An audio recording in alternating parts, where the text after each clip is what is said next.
Hello guys, welcome to my channel Varshith S blogs Kannada. ಇವತ್ತು ಪಾಲಕ್ ಪಲಾವ್ ಹೇಗೆ ಮಾಡೋದು ಅಂತ ನೋಡೋಣ.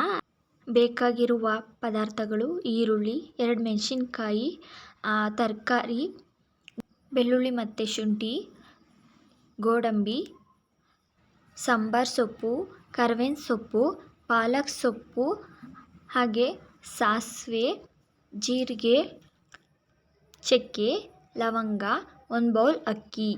ಸ್ಟವ್ ಆನ್ ಮಾಡಿಕೊಂಡು ಒಂದು ಪ್ಯಾನ್ ಇಟ್ಕೊಳ್ಳೋಣ.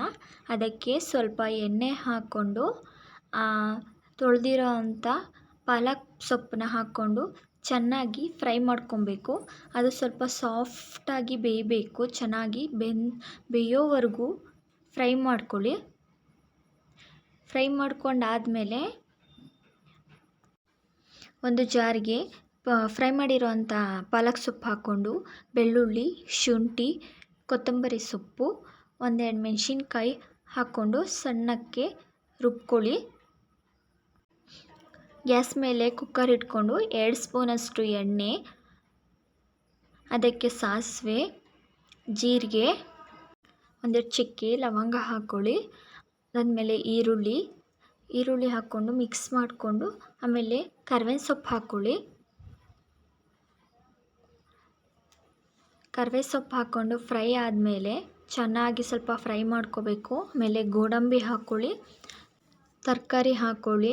ನಾನು ತರಕಾರಿ ಚೊಟ್ಟು ಮತ್ತು ಆಲೂಗೆಡ್ಡೆ ಇತ್ತು ಅಂತ 2 ಹಾಕಿದ್ದೀನಿ ಅಷ್ಟೇ. ನೀವು ಯಾವ್ದು ಬೇಕಾದ್ರೂ ಹಾಕ್ಕೊಬೋದು. ಅದಾದಮೇಲೆ ಆಡಿಸಿರೋ ಅಂಥ ಪಾಲಕ್ನ ಹಾಕ್ಕೊಂಡು ಮಿಕ್ಸ್ ಮಾಡ್ಕೊಳ್ಳಿ. 1 ಲೋಟ ನೀರು ಹಾಕ್ಕೊಳ್ಳಿ. ಅದಾದ್ಮೇಲೆ ಒಂದು ಕುದಿ ಬರೋ ಅಷ್ಟು ಬೇಯಿಸ್ಕೊಂಡು ಅದಕ್ಕೆ ಅಕ್ಕಿ ಹಾಕ್ಕೊಂಡು ಮಿಕ್ಸ್ ಮಾಡ್ಕೊಳ್ಳಿ. ಮಿಕ್ಸ್ ಆದಮೇಲೆ ಸ್ವಲ್ಪ ರುಚಿಗೆ ತಕ್ಕಷ್ಟು ಉಪ್ಪು ಹಾಕ್ಕೊಂಡು ಒಂದು ಕುದಿ ಬರೋ ಅಷ್ಟು ಕುದಿಸ್ಕೊಂಡು ಹಿಟ್ಟಲ್ಲಿ ಕ್ಲೋಸ್ ಮಾಡ್ಕೊಳ್ಳಿ. 1 ವಿಷಲ್ ಕೂಗಿಸ್ಕೋಬೇಕು. ಪಲಾವ್ ರೆಡಿಯಾಗಿದೆ. ಈಗ ಪಾಲಕ್ ಪಲಾವ್ ತುಂಬ ಚೆನ್ನಾಗಿರುತ್ತೆ ಮತ್ತು ತುಂಬ ಮೃದುವಾಗಿ ಸಾಫ್ಟಾಗಿ ಬಂದಿದೆ. ನಾನು ಈ ಪಾಲಕ್ ಪಲಾವ್ ಜೊತೆ ಮೊಸರು ಸರ್ವ್ ಮಾಡ್ಕೊಂಡಿದ್ದೆ. ಮೊಸರು ಜೊತೆ ತುಂಬ ಚೆನ್ನಾಗಿರುತ್ತೆ. ಇಲ್ಲ ಕಾಯಿ ಚಟ್ನಿನೂ ಮಾಡ್ಕೊಬೋದು ನೀವು.